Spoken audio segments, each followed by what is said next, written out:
ఈ అర్మాని సంస్థ వాళ్ళు అమ్మ కోసం అనే యాప్‌ని తీసుకొచ్చి సో, దీన్ని మాకు ఏఎన్ఎంస్‌ల మీద ఇంట్రొడ్యూస్ చేశారు. సో, ఈ యాప్ అనేది ఎలా వర్క్ చేయడము, సో, దీంట్లో ఉన్న మాడ్యూల్స్ ఏంటి, మాడ్యూల్స్ ఎప్పుడెప్పుడు అప్డేట్ అయితాయి, దీనికి ఇంటర్నెట్ ఫెసిలిటీ అవసరం ఉన్నాయా, అండ్ మన మెయిన్‌గా వచ్చేసరికి ఏఎన్ఎంస్ యొక్క పర్సనల్ డెవలప్‌మెంట్ అంటే ఫీల్డ్ లెవెల్‌కి వెళ్ళినప్పుడు వాళ్ళకు సంబంధించిన ఏఎన్‌సీ కేసెస్‌కి సంబంధించిన హై రిస్క్ కేసెస్ గురించి మనకి ఎక్కువ వాళ్ళకు చెప్పి దాని ద్వారా ఏఎన్ఎంస్ నుంచి ఏఎన్‌సీ కేసెస్ వరకు వెళ్ళడానికి సహకారం అందిస్తుంది ఈ యాప్ అనేది.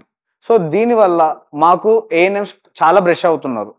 అండ్ మాకొక్కళ్ళకే తెలిసిన హై రిస్క్ కేసెస్‌ని ఏఎన్ఎంస్ తెలవడం వల్ల కూడా వాళ్ళు మేము లేని సమయంలో ఐదర్ మేము ఆ టైంలో ఉన్నా లేకపోయినా కూడా వాళ్ళు డైరెక్ట్ హ్యాండిల్ చేసుకొని పేషెంట్ అనేది ఇమ్మీడియట్‌గా టెరిషరీ కేర్‌కి పంపించడం జరుగుతుంది. సో, దీనివల్ల మాకు మెయిన్‌గా mortality rate of ANC cases చాలా డిక్రీజ్ అయ్యే ఛాన్సెస్ ఉన్నాయి. అండ్ మాకేమన్నా ఈ అమ్మ కోసం హెల్ప్ లైన్ నెంబర్ కూడా ఉంది. సో, ఆ హెల్ప్ లైన్ నెంబర్ వల్ల కూడా మనం ఏదైనా క్వెషన్ రైజ్ చేసినాక వితిన్ 12 to 24 అవర్స్ లోపల మాకు కంప్లీట్‌గా అది కూడా మా ఓన్ లాంగ్వేజ్‌లో రావడం అనేది చాలా యూజ్‌ఫుల్ థింగ్ అనేది ఉంది మాకు.